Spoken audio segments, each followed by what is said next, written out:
Je m'appelle N'Golo Kanté, j'ai 24 ans. Je suis né en région parisienne. C'est une ascension, c'est vrai que c'est passé vite. Chaque année, c'est des nouvelles expériences, des nouveaux challenges. Et moi, ce que je fais, je les prends étape par étape. C'est-à-dire qu'au moment où je fais le maximum. Et ensuite, on voit bien ce qui se passe. Crâne rasé, sourire contagieux, timidité attachante. Kanté est peut-être le joueur le plus apprécié de sa génération. Depuis le début des années 2010, le Français incarne une vague de fraîcheur dans le monde du football.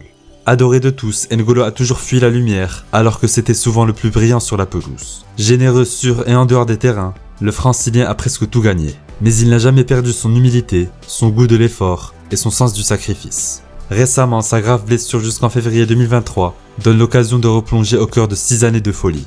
Entre 2015 et 2021, Kanté a mis tout le monde d'accord.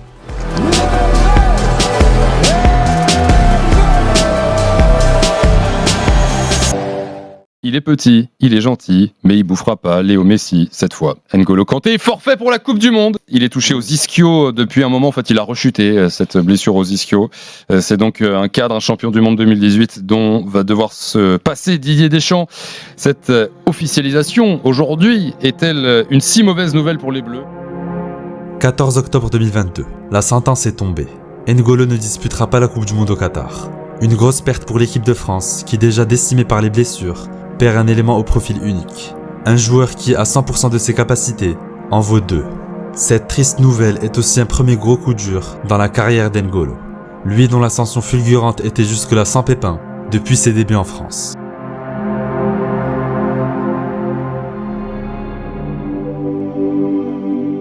C'est ici au Calvados que le petit N'Golo fait ses débuts en pro, en 2013.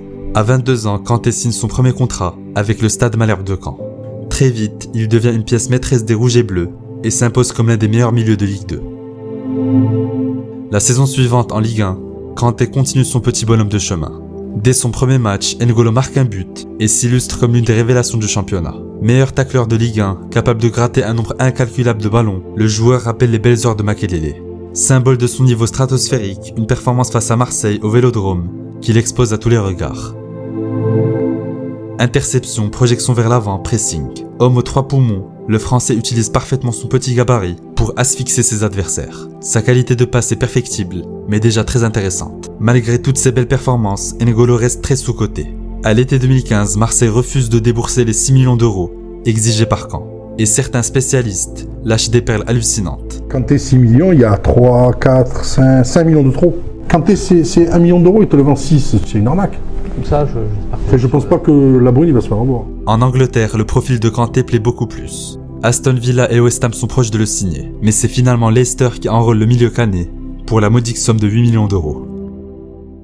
Lassana Diarra, N'Golo Kanté. Mars 2016. Kanté est sélectionné pour la première fois en bleu. La consécration d'un travail acharné, mais surtout la récompense d'une première partie de saison exceptionnelle avec Leicester. Aux côtés de Vardy et Mahrez, N'Golo s'impose très vite comme la meilleure recrue de Premier League. Sa comparaison avec Makelele prend de plus en plus de sens. Mais Kanté reste Kanté. Polyvalent, propre dans son jeu, il commet très peu de fautes. Sa qualité technique est également au-dessus de la moyenne. Petit à petit, les supporters lui découvrent un côté timide, presque enfantin, qui en fait un joueur très attachant. Ça passe en fait. Même quand il triche, là ça passe. Lui ça peut passer. Et on l'aime quand même. Non, t'es obligé de l'aimer. C'est vraiment je crois que c'est le joueur de foot le plus aimé de l'histoire. Toujours souriant, même quand il est énervé, il sourit. Quand il pleure, il sourit. Quand il est pas bien, il sourit. Because like he's so nice, he's so friendly, always smiling. Like I never saw him angry. Never seen him angry. No. Ever. No. Tout au long de l'année, Kanté sera un pilier du 11 de Ranieri. 37 matchs disputés sur 38, 175 tacles réussis et 157 interceptions. Mais surtout, le premier titre de sa carrière, la Première Ligue. Kanté, N'Golo Kanté, what a player, Alan. What a player. Un sacre historique et une saison aboutie pour N'Golo, qui fait partie de l'équipe type de l'année aux côtés de 3 de ses coéquipiers. En équipe de France, Kanté inscrit son premier but face à la Russie. Le conte de fées se poursuit, mais l'ex-Canet ne se brûle pas les ailes. Malgré cette ascension fulgurante, Kanté sait qu'il a encore beaucoup à apprendre s'il veut devenir le meilleur à son poste. Son Euro 2016 en demi-teinte où il ne participe pas à la finale en est la preuve. C'est la question que je me pose, à savoir quel est le réel niveau d'N'Golo Kanté au plus haut niveau, sur la dernière marche en fait, donc ce qui veut dire Champions League avec son club respectif et en équipe de France. Même lorsqu'il a joué en équipe de France, pour moi, il a fait des bons matchs sans vraiment crever l'écran au point de remettre en cause la hiérarchie qui est imposée à l'heure actuelle dans un système tactique bien défini de Didier Deschamps.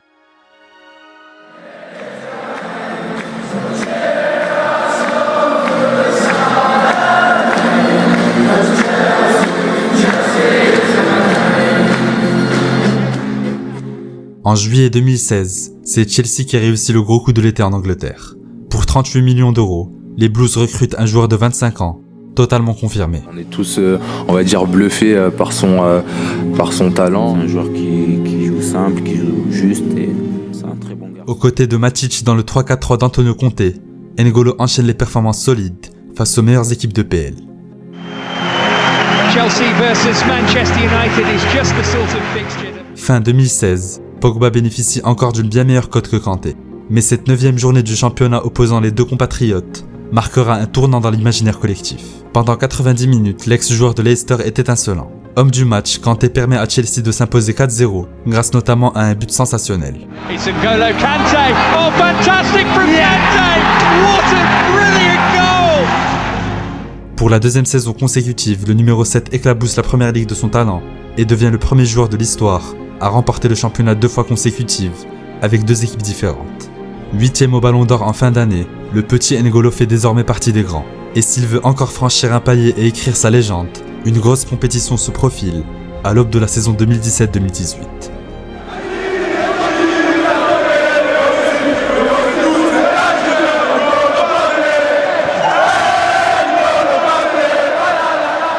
Un mot sur votre chanson. Est-ce que vous l'aimez bien ? Non, c'est spécial, elle me touche un peu au début.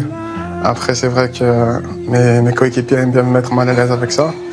Mais bon, c'est une petite attention, c'est sympa. Il est petit, il est gentil, il a stoppé Léo Messi. En juin 2018, tous les Français connaissent le refrain par cœur. La faute à un 8e de finale contre l'Argentine, où Kanté brille devant toute la France. Sa résilience face aux tentatives de dribble de Léo bluffe tout le monde. 2 masterclass plus tard en quart face à l'Uruguay puis en demi contre la Belgique, N'Golo est malade contre la Croatie en finale et ne dispute que 60 minutes. Mais l'essentiel est ailleurs. Les Bleus sont champions du monde. C'est fait! C'est fait! Les Bleus sont champions du monde! Rien à dire, faut juste profiter, c'est tout, rien à dire. Alors N'Golo Kanté, tout le monde le connaît, c'est un des chouchous de l'équipe de France depuis le mondial 2018. Mais depuis quelques jours, c'est devenu le footballeur préféré des amateurs du football selon un sondage Odoxa. Devant, excusez du peu, Kylian Mbappé ou Antoine Griezmann. À partir de 2018, N'Golo devient une star dans le monde du football. Plus haut sur le terrain, avec Jorginho en pointe basse, le numéro 7 s'épanouit pleinement et ne cesse de progresser balle au pied. Il termine même la saison avec 4 buts et 4 passes D en PL. Malheureusement, N'Golo se blesse face à Leicester et manque la finale d'Europa League remportée contre Arsenal. Quelques mois plus tard, Chelsea s'incline face à Liverpool en Supercoupe, malgré une masterclass du tricolore. Le sentiment d'inachevé à l'échelle européenne n'a jamais été aussi grand.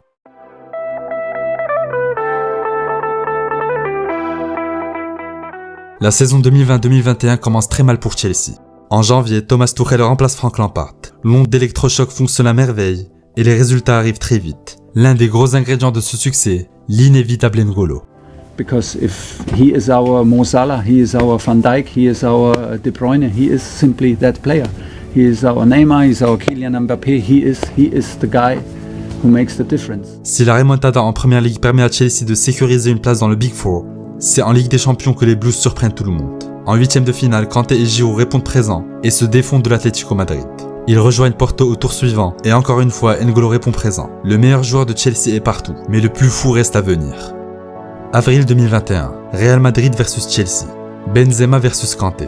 Pas de supporters, mais le spectacle est au rendez-vous. Au milieu de terrain notamment, où N'Golo pose un classique devant les vétérans Kroos, Casemiro et Modric. Score final, 1 partout. Mais lorsqu'une semaine après Kanté récidive, Madrid ne peut que s'incliner. Aidé par un Edouard Mendy des grands soirs, N'Golo est élu comme à l'aller, homme du match. Alors que tout le monde se demande jusqu'où il peut s'arrêter, Kanté est une nouvelle fois stratosphérique. 1 mois plus tard en finale face à City. Sans surprise, le numéro 7 est élu homme du match et son humilité détonne toujours autant avec son incroyable niveau. Cette année-là, N'Golo n'aura jamais été aussi proche de remporter le Ballon d'Or. Malheureusement, un Euro en demi-teinte et le sacre de Messi en Copa América auront eu raison d'un fantasme footballistique. La victoire de la simplicité, du travail et de la générosité. Kanté l'a répété à plusieurs reprises. Il n'est pas le plus fort, ni le plus talentueux, ni même le plus humble. Avec le sourire, il a quand même terrorisé ses adversaires partout où il est passé et continuera peut-être de le faire ailleurs qu'à Chelsea. Jamais un geste d'humeur. Jamais un bad buzz médiatique, jamais un tacle méchant, mais toujours cet amour indéfectible pour le ballon rond.